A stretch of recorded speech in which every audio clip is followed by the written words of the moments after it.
today's topic of discussion is histological difference between three parts of small intestine, that is duodenum, jejunum and ileum.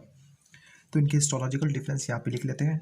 बाकी जो उसके anatomical difference हो गए macroscopic level पर, वो हमने ग्रॉस एनाटॉमी में देखना है, जबकि माइक्रोस्कोपिक लेवल पे क्या क्या डिफरेंस होते हैं वो हमने इस वीडियो में कवर करना है। तो सबसे पहला जो डिफरेंस होगा डुओडेनम, जूजिनम और आइलियम में, वो प्लाकियस सर्कुलरिस की वजह से होगा। जो प्लाकियस सर्कुलरिस हो गए वो प्रोक्सिमल हाफ में एब्सेंट होती है डुओडेनम के। ये म्यूकोजा की फोल्डिंग होती है, तो प्लाकियस सर्कुलरिस एब्सेंट होगी प्रोक्सिमल पार्ट में, जबकि इसके डिस्टल पार्ट में हमें देखने को मिलेंगे एब्सेंट इन प्रोक्सिमल हाफ। जो प्लाकियस सर्कुलरिस होंगे वो जूजिनम के प्रोक्सिमल हाफ में भी होंगे और डिस्टल हाफ में भी होंगे। तो present in both halves, proximal half और डिस्टल हाफ। जबकि आइलियम में प्लाकियस सर्कुलरिस इसके डिस्टल हाफ में नहीं होगी, तो डिस्टल हाफ में प्लाकियस सर्कुलरिस एब्सेंट हो गए, एब्सेंट इन डिस्टल हाफ। और यहाँ पे दोनों हाफ्स के अंदर हो गए। फर्क ये होगा कि ये प्रोमिनेंट होते रहेंगे जैसे जैसे हम डिस्टली मूव करेंगे। ओके, दूसरा डिफरेंस होगा इनके विलाई की शेप का। जो डुओडेनम है, डुओडेनम में दोनों शेप की विलाई हमें देखने को मिलती है, लीफ शेप भी और फिंगर शेप भी। तो यहाँ पे लीफ शेप विलाई और फिंगर शेप्ड विलाई दोनों होगी। लेकिन जूजिनम में हम कह सकते हैं कि फिंगर शेप रिलेटिवली ज़्यादा होंगे,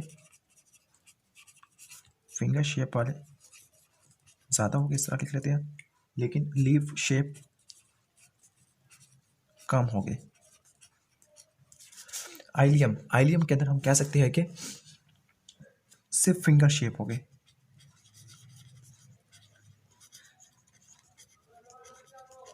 नो लीफ शेप्ड विलाई। इसका मतलब फिंगर शेप्ड विलाई का अमाउंट जैसे जैसे हम डिस्टली मूव कर रहे हैं ज़्यादा हो रहा है और फिंगर शेप लीफ शेप वाला डिसअपियर हो रहा है। नंबर 3, सब म्यूकोजल लेयर के अंदर हमें स्पेशलाइज्ड ग्लैंड्स देखने को मिलती है। उस ग्लैंड्स को बोलते हैं ब्रूनर ग्लैंड। ये सिर्फ डुओडेनम में ही होगा। तो यहाँ पर सब म्यूकोजल ग्लैंड, जिनको ब्रूनर्स ग्लैंड बोलते हैं, वो यहाँ पे मौजूद होते हैं। यहाँ पे कोई ग्लैंड नहीं होता सब म्यूकोजा में, और यहाँ भी कोई ग्लैंड नहीं होता। नंबर 4 होता है एग्रीगेशन ऑफ लिम्फोइड नोड्यूल्स। वो एग्रीगेशन बनकर पेयर्स पैचेस बनते हैं। पेयर पैचेस सिर्फ आइलियम के अंदर होते हैं, पेयर पैचेस प्रेजेंट, लेकिन इसके अंदर कोई पेयर पैचेस नहीं हो गए, इसके अंदर भी कोई पेयर पैचेस नहीं हो गए।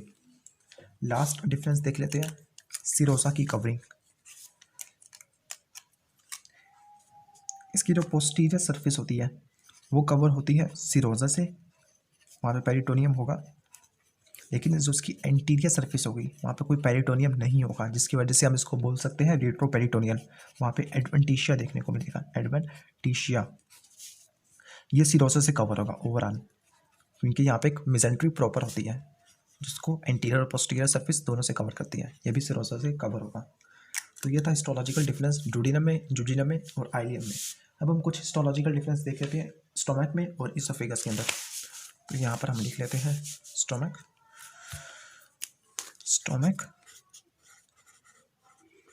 और दूसरा पार्ट होगा इसोफेगस।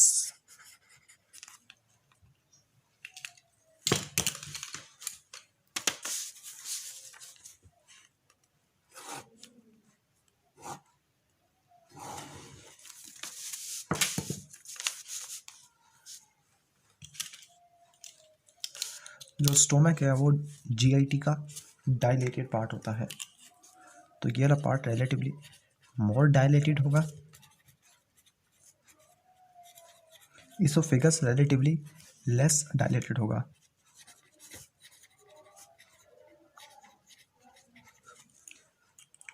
स्टोमक का फंक्शन होता है फूड को स्टोर करना, इसकी मिक्सिंग कराना, इसकी एम्प्टाइंग करना।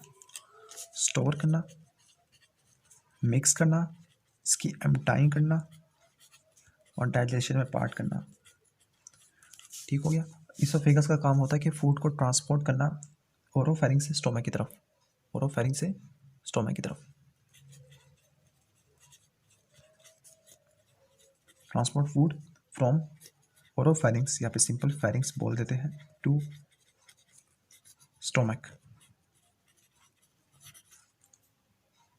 अब यहाँ से प्रॉपर हिस्टोलॉजिकल डिफरेंस यहाँ से अब स्टार्ट हो गई। स्टोमक के जो एपिथेलियम है वो है स्ट्रेटिफाइड स्क्वेमस नॉन कॉर्निफाइड, तो इसकी एपिथेलियम होगी स्ट्रेटिफाइड स्क्वेमस नॉन कॉर्निफाइड, जबकि मैंने बिल्कुल उल्टा लिख दिया।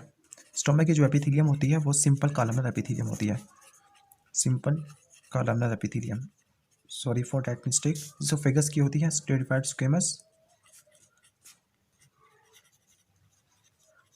Non cornified. Okay,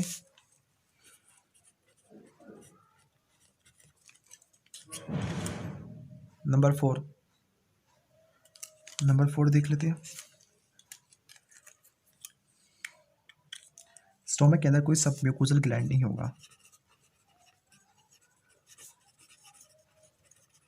not present, लेकिन इसोफेगस के अंदर सब म्यूकोजल ग्लैंड होगा, उसको बोलेंगे इसोफेगियल ग्लैंड प्रॉपर। जो सब म्यूकोजल ग्लैंड होते हैं बेसिकली जीआईटी में 3 जगहों पे होते हैं, पहला इसोफेगस, दूसरा डुओडेनम और तीसरा एनल कैनाल। इसके अलावा बाकी किसी जगह पे नहीं होते। सब म्यूकोजल ग्लैंड यहाँ पे होंगे, उन सब म्यूकोजल ग्लैंड को बोलेंगे oesophageal glands proper, oesophageal glands proper. ठीक हो गया, ठीक हो गया। नंबर 5 होगा वो मस्कुलरिस एक्सटर्ना होगा। जो स्टोमक होता है, स्टोमक के जो मस्कुलरिस एक्सटर्ना में सिर्फ स्मूथ मसल फाइबर हो गए,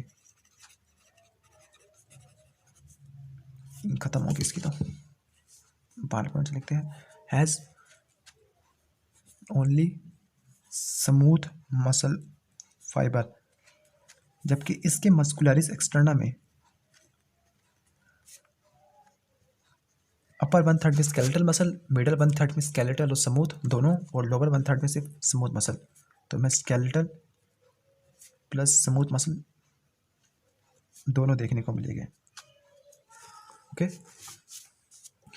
नंबर 6 लास्ट डिफरेंस ये होगा कि इनकी कवरिंग का।